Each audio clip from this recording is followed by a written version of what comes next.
La esclava fue encerrada en la torre. Y el mensaje que dejó en la ventana fue visto por alguien. La luz de la luna plateaba las piedras húmedas de la torre, deslizándose sobre las letras talladas con urgencia en el alféizar de la ventana: regresa al anochecer. No te fíes del hombre de la cicatriz. El mensaje, escrito con un clavo oxidado y sangre seca, había resistido la lluvia de la tarde, pero no a los ojos de quienes pasaban por el sinuoso camino de abajo. Era un viajero solitario envuelto en una capa andrajosa, cuyos pies descalzos apenas hacían ruido sobre la tierra apisonada. Se detuvo bruscamente, levantó la cabeza y fijó la mirada en la torre como si ya supiera lo que se encontraría. Sus dedos, finos y ágiles, trazaban en el aire los mismos símbolos que la esclava había grabado, como si descifraran un código antiguo. Luego, sin dudarlo, se desvió del camino principal y se internó en el bosque, donde las sombras se movían como seres vivos. Dentro de la torre, la esclava, cuyo verdadero nombre había sido borrado por años de cautiverio, presionó su oreja contra la puerta de roble reforzada con hierro. Los pasos de su torturador resonaron por los pasillos inferiores, arrastrando los pies, como si supiera que ella estaba allí, esperando. No confíes en el hombre con cicatrices, repitió en silencio, mientras las cadenas de sus muñecas tintineaban. Pero no era solo a él a quien tenía miedo. Había algo peor en las entrañas de aquel lugar, algo que aullaba en las noches sin luna y que su señor alimentaba con silenciosos sacrificios. El viajero salió del bosque justo cuando se ponía el sol, trayendo consigo el olor a hierbas quemadas y a tierra mojada. No llamó a la puerta. En cambio, colocó la palma de su mano contra la madera podrida de la puerta secundaria y murmuró palabras en un idioma que sonaba como el viento entre las ramas secas. La cerradura hizo clic. En el interior, las velas se apagaron solas, sumergiendo los pasillos en una espesa oscuridad.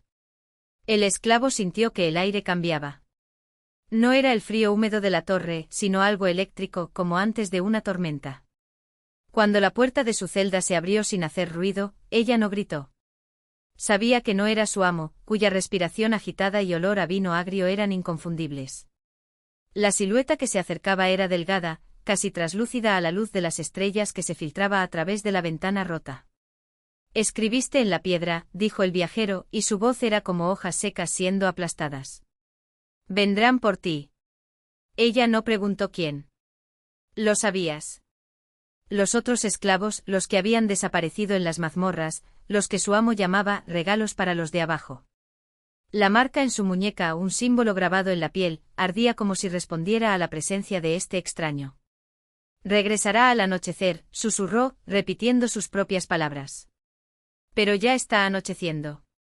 El viajero le tendió la mano y ella vio que sus dedos no tenían huellas dactilares, solo líneas sinuosas, como grietas en una cerámica antigua. Entonces no tenemos tiempo.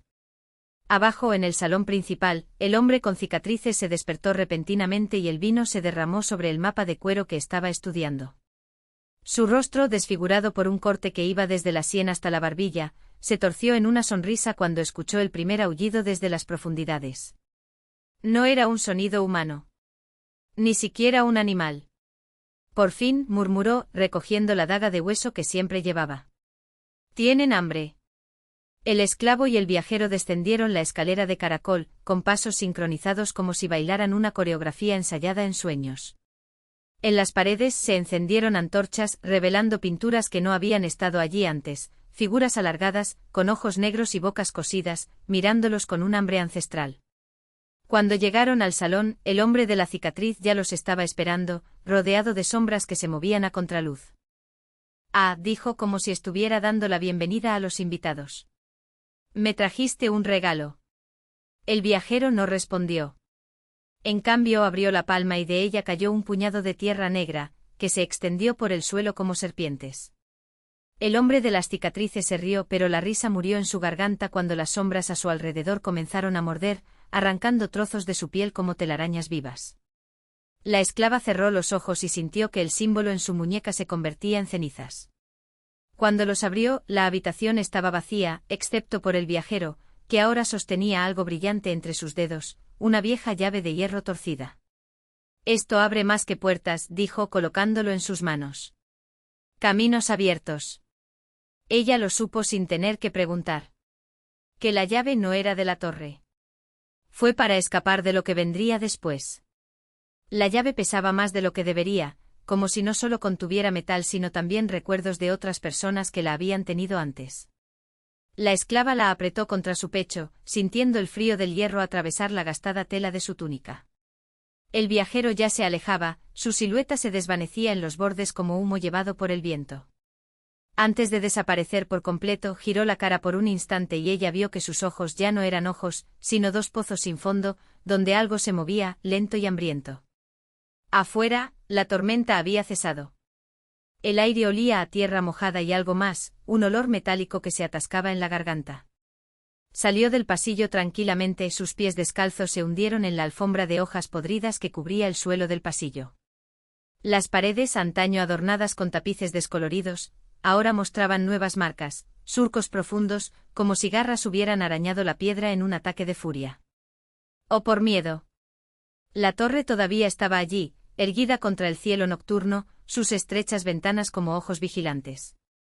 Pero no fue allí donde la llevaron sus pasos. La llave ardía en su mano, susurrando promesas en un idioma que no conocía pero que entendía. Correr. Antes de que despierten. Bajó las escaleras de caracol, cada escalón crujía bajo su peso.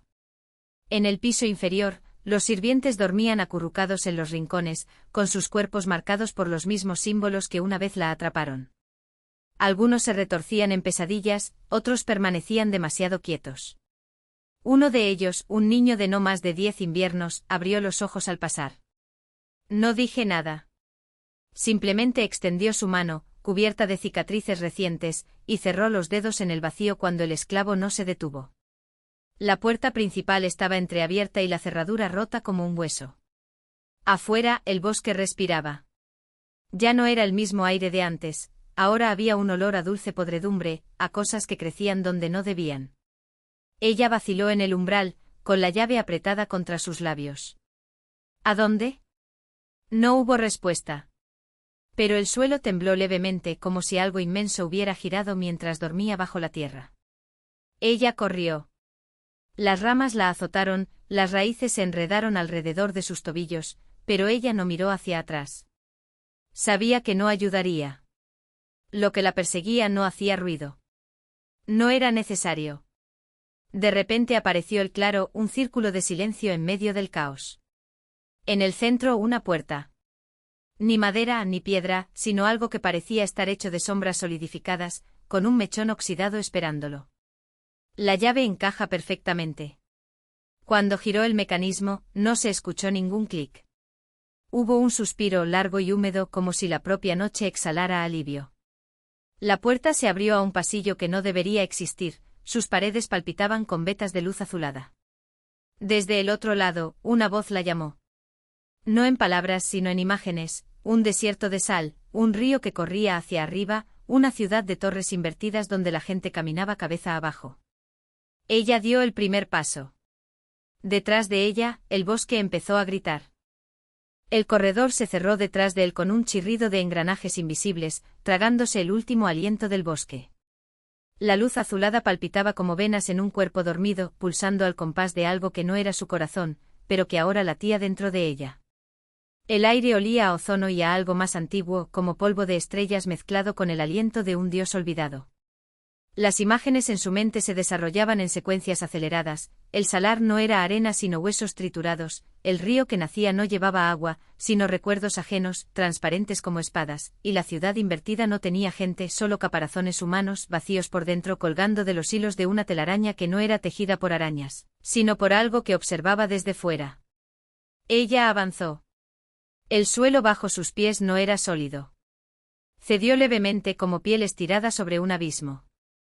Con cada paso aparecían marcas oscuras donde ella pisaba, no huellas, sino señales, símbolos que se reorganizaban, contando una historia que ella no podía leer, pero que su cuerpo entendía. Las manos empezaron a hormiguear, los dedos se retorcían en ángulos antinaturales, como si intentaran amoldarse a las formas de esos personajes. Entonces la voz volvió. Esta vez no fueron solo imágenes. Era una presión en tus huesos, una vibración que hacía que te dolieran los dientes.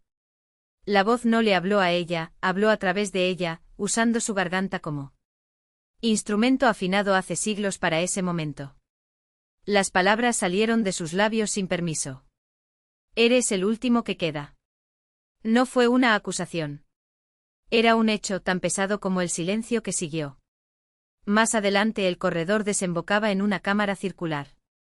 En el centro, flotando a unos metros del suelo, había un espejo. Ni vidrio ni metal, sino una sustancia oscura que absorbía la luz en lugar de reflejarla. Cuando se acercó, la superficie no mostró su rostro. Le mostró otro. No es una copia. No es un reflejo. Era ella misma, pero con los ojos cosidos con hilos plateados, la boca abierta en un grito silencioso, las manos extendidas fuera del espejo como si intentara agarrar algo, o alguien, de este lado. Alrededor de su cuello una cadena de eslabones negros se movía sola, serpenteando como un ser vivo. Me dejaste allí, susurró la cosa en el espejo, y tu voz fue el sonido de un cristal rompiéndose dentro de una calavera. Ella retrocedió, pero la corriente atravesó la superficie como agua. Los eslabones se enredaron alrededor de sus muñecas antes de que pudiera reaccionar, fríos como el toque de un cadáver. La piel donde la cadena la tocaba comenzó a oscurecerse, extendiéndose en venas negras que recorrieron sus brazos, devorando la luz azulada del pasillo. No se suponía que fuera así, continuó la voz, ahora saliendo de su propia boca, alternando entre los dos cuerpos como si fueran uno. Deberías haberme traído de vuelta. Deberías haberlo recordado. Y entonces lo recordó. No como recuerdo, sino como dolor. Un cuchillo clavado detrás de los ojos, revelando fragmento a fragmento, la puerta no estaba hecha para abrirse sola.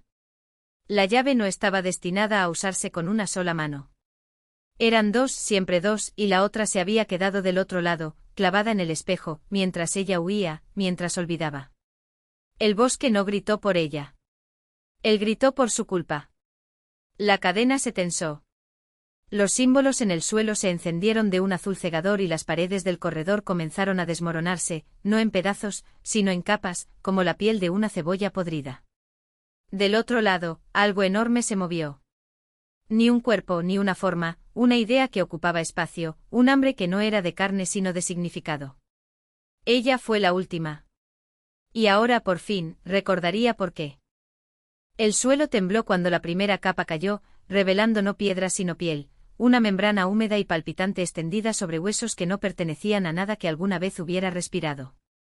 Los símbolos azules ardían como venas, y el aire estaba cargado con el olor a hierro y a algo más antiguo, algo que no tenía nombre porque nunca lo había sido.